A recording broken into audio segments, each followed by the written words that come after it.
Today, I'm going to show you the exact steps to get started in wedding photography.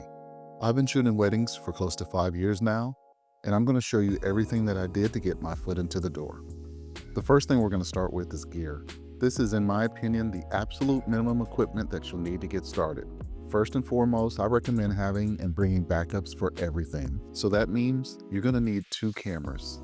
Now, you can definitely rent the second camera for wedding days, but under no circumstance can you arrive at a wedding with only 1 camera. About 2 years ago, my wife and I headed to shoot a wedding that was over 3 hours away. Approximately 10 minutes into the day, the shutter broke on one of our cameras. Mind you, this was a camera that was purchased brand new the year before and had less than 100,000 on the shutter count. If we didn't bring a backup camera that day, we would have been in serious trouble. As you already know, weddings are a one-take event. There's no second chances. There's no redoing the ceremony. Either you can capture those moments or you can't. So imagine telling the couple that paid you to shoot their wedding that you won't be able to shoot their wedding. As far as cameras, I'd recommend using a camera with dual card slots. SD cards don't last forever, so you don't want to have a SD card failure during or when you get home from the wedding. Next, you'll obviously need at least 2 lenses.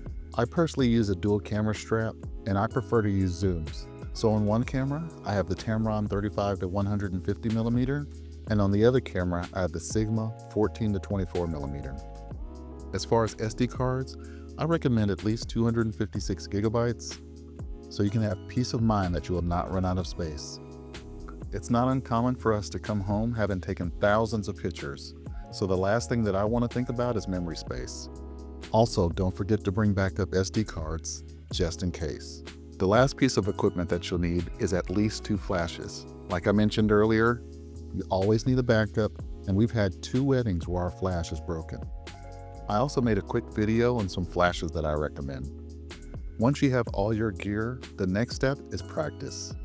You need to be extremely comfortable and confident in your camera as well as your flashes. You need to be ready to handle any situation in the blink of an eye. I'd say now's a good time to reach out to local photographers and potentially second or third shoot a wedding if you haven't already. This will give you the chance to learn from a hopefully professional photographer while giving you the opportunity to learn hands-on. Once you feel 1000% confident in your abilities, the next step, if you haven't already, is to become a legitimate business. I'd recommend a professional name for your photography company. Something that you can imagine your wedding couples recommending to a friend. So something like Shots by Your Boy Big Bro probably isn't the look most couples are going after. I'd recommend something clever or something that has to do with weddings or even your first and last name photography. For my business, I decided on Authentic Memories Photography. After you've decided on a name, the next step is to register with your county or state. You'll need to determine your business structure, which will usually be a sole proprietorship or LLC. Both has their advantages and disadvantages, so I'd recommend doing some research and see which one best works for you. Now is also a good time to create a contract for your wedding couples to sign to protect you as well as them. I'll put a copy of my contract in the description below.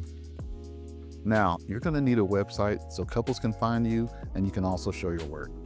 There are plenty of places out there that will host your website, sometimes even free while you get started. I personally use Pixieset, but there are many to choose from. Some of you may be asking, how can I create a website or portfolio if I've never actually shot a wedding before? This is a great question, and I'm gonna share with you what has worked for me. If you're not familiar with the term styled shoot, in simple terms, local venues or vendors will have styled shoots with models and couples to promote their businesses. These style shoots usually have a fee, but I've shot at more than one that was free. These style shoots are usually worth the fee as you get an opportunity to practice with real people as well as build your portfolio. You'll also have the opportunity to practice posing and learn from other photographers and vendors in the wedding industry. I really recommend getting to know these vendors and fellow photographers well, as you never know what leads or benefits you may gain. At one of our weddings, we met an officiant, and that officiant has sent us over 10 couples that were looking for photographers. So it's very important that you build connections and relationships with every vendor that you meet. Now that you have content and a portfolio, you can finish your website and get your social media going if you haven't already. While on the topic of style shoots and your portfolio, This topic is always controversial, as you never want to mislead a client into thinking that these photos were from an actual wedding. So always make sure that you're truthful and forthcoming when it comes to your clients. Okay, we've got the gear, we've got the website, and we've got your portfolio. Now we need to find clients. I have 2 suggestions. One may be somewhat controversial, and that's to offer to shoot a wedding for free. As you know, wedding photography is quite expensive, and not every couple can afford to hire a professional photographer for their wedding. These couples would love to have someone capture their special day instead of relying on friends and family to capture these moments for them. Not only do you get a chance to get some on-the-job experience, you also get the chance to add an actual wedding to your portfolio and website. There's many ways to find potential couples, such as social media or by asking friends, families, co-workers, or etc. My second recommendation for getting clients is to attend a bridal expo or wedding show. If you don't know, a bridal expo is where many vendors gather to meet couples who are planning to get married. There are a few big companies that put on huge shows with many vendors, or smaller, more intimate ones that could be at a local wedding venue. Typically, these bridal expos have a cost, so be aware that you may have to pay upwards of $1,000 to have a table at the show. I also recommend attending at least one before signing up for your own, so that you can get some ideas and experience it firsthand. At our first bridal expo, we booked over 15 couples, and I plan on making a detailed video soon on some tips to have a successful wedding expo.